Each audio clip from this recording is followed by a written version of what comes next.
পশ্চিমবঙ্গের মাননীয় মুখ্যমন্ত্রী মমতা বন্দ্যোপাধ্যায়ের ঐকান্তিক উদ্যোগে রাজ্য সরকারের জনকল্যাণমুখী বিশেষ উদ্যোগ কর্মশ্রী প্রকল্প, যার উদ্দেশ্য হল রাজ্যের প্রত্যেক জব কার্ডধারী গ্রামীণ পরিবারের জন্য বছরে অন্তত 50 দিনের কর্মসংস্থান নিশ্চিত করা।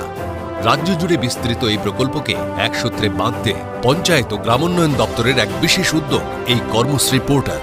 এই পোর্টালের মাধ্যমে রাজ্য সরকারের 54টি দপ্তর তাদের বিবিধ উন্নয়নমূলক কাজে জব কার্ডধারীদের নিযুক্ত করবেন এবং গ্রামীণ পরিবারগুলির জন্য বছরে অন্তত 50 দিন কর্মসংস্থান নিশ্চিত করা সহজতর হবে। 2023-24 অর্থবর্ষে রাজ্যের জব কার্ডধারীদের জন্য 27 কোটি 84 লক্ষ শ্রমদিবস সৃষ্টি করা হয়েছিল, যার মাধ্যমে সংশ্লিষ্ট জব কার্ডধারী পরিবারগুলি বছরে 43 দিনের কাজ পেয়েছিলেন। আগামী দিনগুলিতে রাজ্যের 2 কোটি 58 লক্ষ জব কার্ডধারী কর্মশ্রী পোর্টালে সহায়তা পাবেন এবং সমগ্র প্রকল্পের কাজ সুচারুভাবে তত্ত্বাবধান করা যাবে। কর্মশ্রীর অঙ্গীকার, কাজ পাবে সবাই এবার।